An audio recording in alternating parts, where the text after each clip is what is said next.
before this 42-41 game that featured two of the best teams in college football and two teams I wanted to see play each other in the worst way for years, we got what we did not deserve.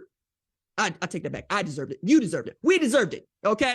We got an outstanding football game in the afternoon window between number 2 and number 3 in the college football playoff.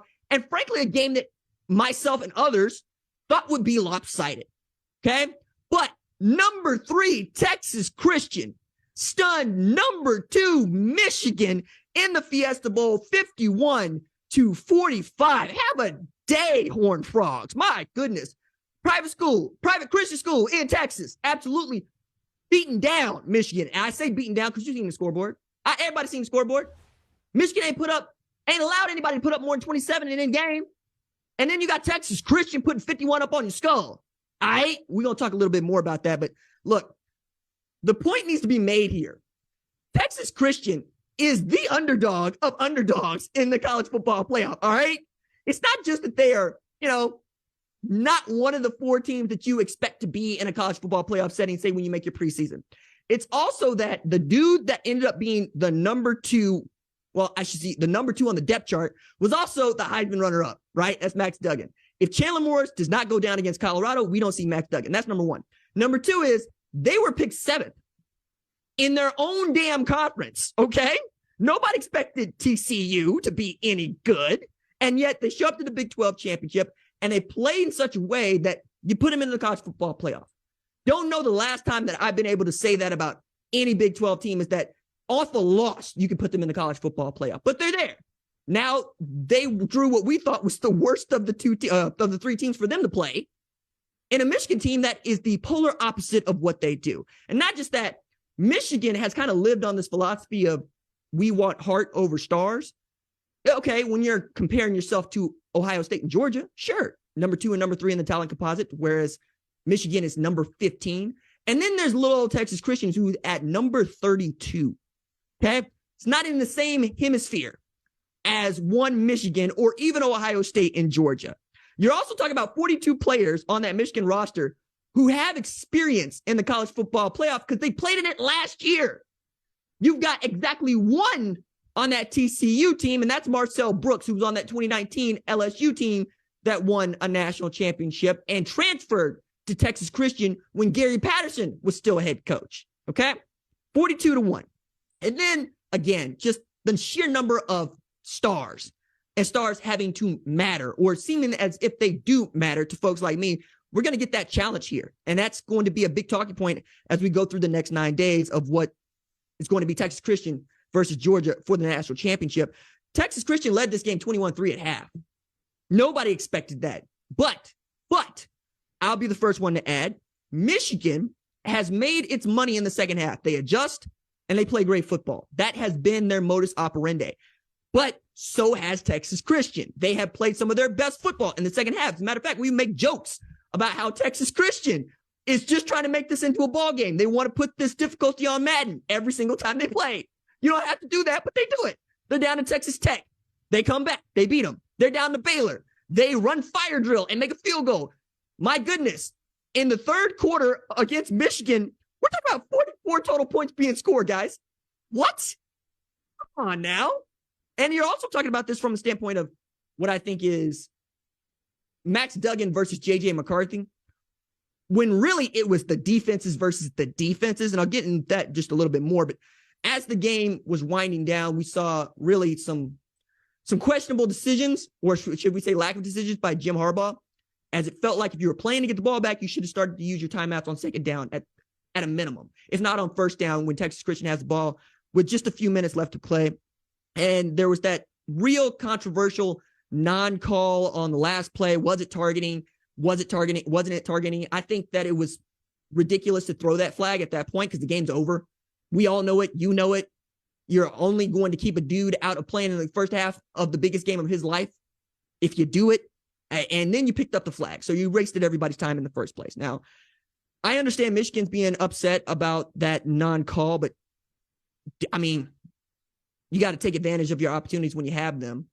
And looking at Michigan in this game, And I saw an opportunity that, they just did not capitalize. One is J.J. McCarthy throwing 2 pick sixes in this game, something you don't expect from any quarterback. It's one thing to throw a pick. It's another thing for the all 11 dudes to miss on tackling that dude, him getting back to the end zone. You did it twice. You had 3 turnovers of the ball in this game, right? When you've had 7 all year. You had a 4th and goal where you tried to run Philly special instead of taking 3 or even just running a matter-of-fact play. And I think it's worth mentioning that this play where Roman Wilson caught the ball and his butt's on the goal line, I think it's a TD. You think it's a TD, but it doesn't matter because the officials did not think it was a TD. And if you don't think it's a TD, then it's moot for you. But since you do think it's a TD, because you're a college football fan and you saw what your eyes showed you, you're also thinking perhaps what I'm thinking, which is, hey, dog, Michigan got 51 put on its skull, okay? J.J. McCarthy threw 2 pick sixes, okay? You're also talking about a game in which you had opportunity to take control of it in the second and third quarter. Look, man, don't leave the game into the officials' hands. Nobody wants to do that. And that's one of the first things you learn in Pee Wee. Hey, if it's up to the refs to make a call that's going to win or lose you the game, you didn't do your job. You don't leave it in anybody else's hands. Assume the world is against you. Work from there. Assume that nobody's going to give you anything. Work from there. That said, man, I mean, it's a Michigan team that clearly did not come in respecting Texas Christian. I mean, we got guys going through bowl game press interviews talking about what conference is TCU in. We have a quarterback that is talking about if they want to run their base defensive package against us, it's going to be smash fest. It just, that screams for me a lack of respect, a disrespect. And it's not even that Texas Christian is fueled by that disrespect. It's more that you didn't really understand how they got here.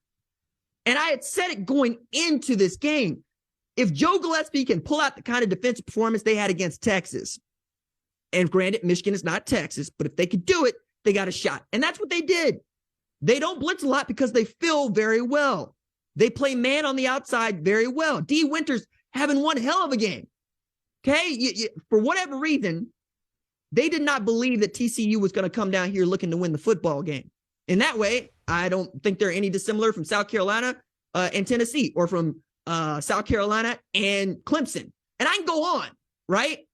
If you don't respect the person in front of you and respect their road to get here, their journey for getting here, you're probably putting yourself in a position to lose. And I'll say this. Michigan had all the respect in the world for Ohio State going into the game this year. Even after they beat them last year, you heard it oozing out of Jim Harbaugh, a charm offensive. That was an effort at humility, understanding the challenge in front of you so that you can meet it appropriately. I don't think that Michigan did that in this game. And I think Sonny Dykes also, he took that. He said it, and I mocked him for saying it, honestly. He said, I want J.J. McCarthy to have to be the guy that beats us. And for that matter, J.J. McCarthy was not bad. 20 of 34, 343, 2 TDs, and the 2 picks. 2 picks are returned for touchdowns. So that's the difference in the game.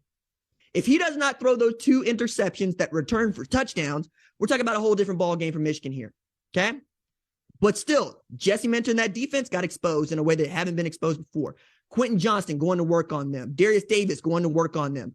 My goodness, we saw some outstanding play from Amari DeMarcado because Kendre Miller went out with what we think is a lower leg injury. But even that dude had, 17 carries for 150 yards and a TD? And if you look at Max Duggan's line, it does not show you the kind of football he played. He's 14 to 29 for 255, 2 TDs, 2 picks. But as I'm watching it, he's making big throws, and he's making them to the guys that you expect him to make him to. Like, he had one long crossing pattern to Quentin Johnston that was great. And when they had one-on-one coverage, they took advantage of it. Ronnie Bell had a great game, 6 catches, 135 yards. And Donovan Edwards did what I expected him to do, 23 for 119.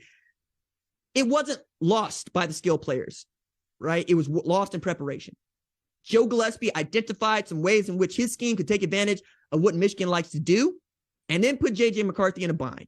And in putting him in a bind, he let Bud Clark get in the way and others, right? And they're able to run that ball back. I think Georgia won't make the same mistake, but I could be wrong. At the very least, the Bulldogs ought to show up knowing Texas Christian plays in the Big 12, because if Michigan didn't, they absolutely do now. I mean, my goodness. Thank you for watching the #1 college football show. Please remember to subscribe to the channel and like this video so that you don't miss any of the best college football coverage in America.